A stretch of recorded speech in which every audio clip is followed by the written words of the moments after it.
एक बार गौतम बुद्ध और उनके शिष्य एक वन से गुजर रहे होते हैं।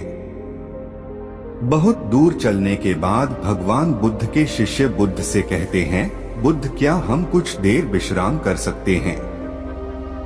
बुद्ध कहते हैं, अवश्य अब हमें विश्राम करना चाहिए। वो देखो एक बड़ा वृक्ष है, हम उसके नीचे विश्राम करेंगे। बुद्ध और उनके सभी शिष्य उस वृक्ष के नीचे बैठ जाते हैं। उनमें से एक शिष्य ने बुद्ध कहता है, बुद्ध आपने हमसे एक बात कही थी कि हम जैसा सोचते हैं हम वैसा ही बन जाते हैं। कृपा करके इस कथन को विस्तार से समझाइए। बुद्ध कहते हैं, अवश्य मैं तुम्हें एक छोटी सी कहानी सुनाता हूँ। एक नगर में एक बहुत धनी सेठ रहता था। उसके पास धन की कोई कमी नहीं थी, परंतु फिर भी हर समय धन इकट्ठा करने के बारे में सोचता रहता था। एक बार सेठ के घर उसका एक रिश्तेदार आता है।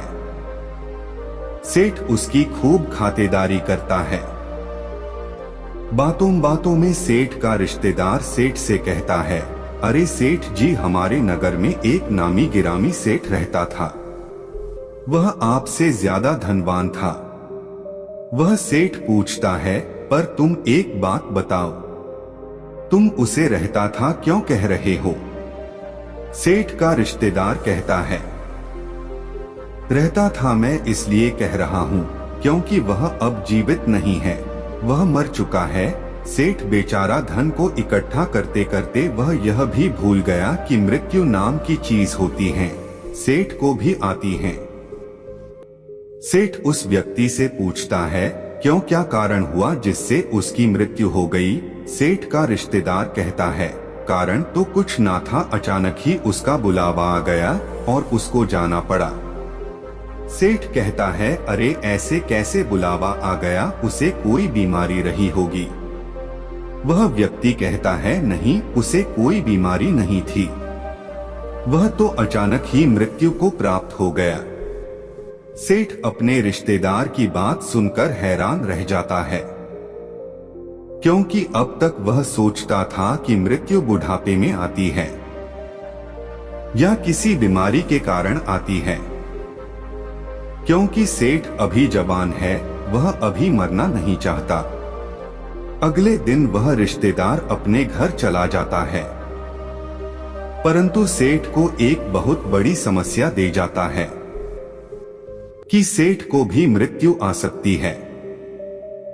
सेठ जैसे पहले धन के बारे में सोचता था, अब केवल मृत्यु के बारे में सोचने लगता है कि कहीं मुझे मृत्यु ना आ जाए।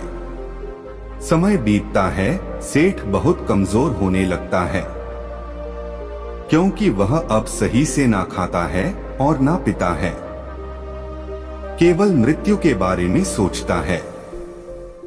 उसकी जीवा पर केवल एक ही कथन रहता था, कहीं मेरी मृत्यु ना हो जाए, और वह बीमार हो जाता है।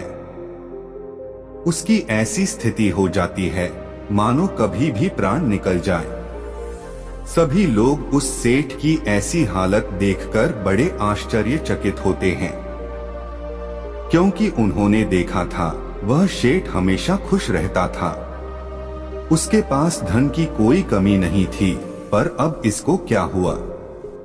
अब सेठ कहीं आता जाता नहीं था, केवल एक जगह लेटा रहता था।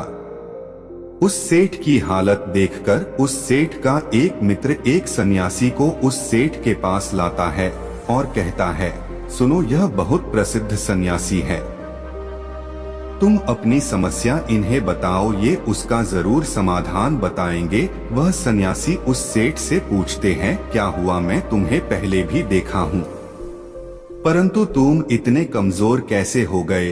कौन सी चिंता तुम्हें खाई जा रही है? सन्यासी की बात सुनकर वह सेठ सन्यासी से कहता है, मैं मृत्यु को प्राप्त नहीं होना चाहता हूँ, कहीं मुझे मृत्यु ना आ जाए। सेठ की बात सुनकर वह सन्यासी मुस्कुराकर बोले, अच्छा तुम्हें मृत्यु का भय है? वह सेठ कहता है, हाँ, मेरे पास इतना सारा धन है, इसका उपयोग कौन करेगा? मुझे मृत्यु को प्राप्त नहीं होना है, मुझे जीना है।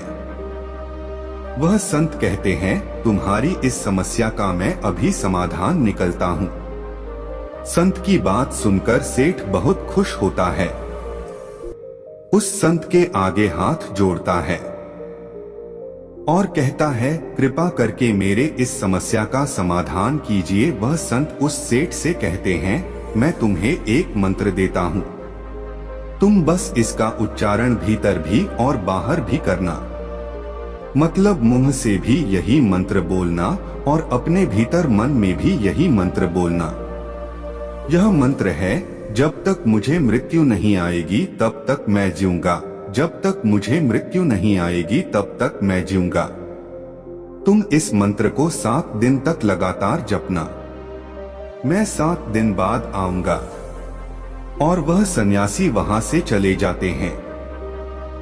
7 दिन बाद वह सन्यासी आते हैं तो वह देखते हैं कि सेठ स्वस्थ होने लगता है और सेठ उस सन्यासी को देखकर उनके चरणों में गिर पड़ता है और उनको धन्यवाद कहता है।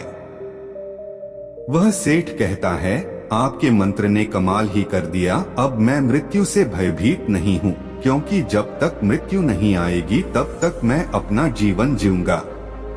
पहले मैं मृत्यु के डर के कारण जीवन जी नहीं पा रहा था, परंतु आपके मंत्र ने मेरा जीवन ही बदल दिया।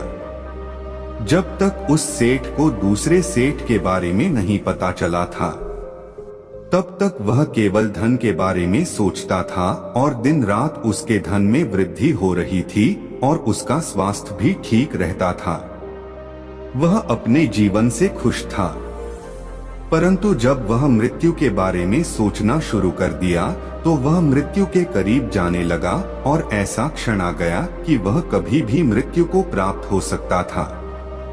इस कहानी से हमें यह सीख मिलती है कि हम जो भीतर और बाहर रखते, वही हमारे जीवन में घटित होने लगता है। इसलिए हमें हमेशा सकारात्मक सोचना चाहिए।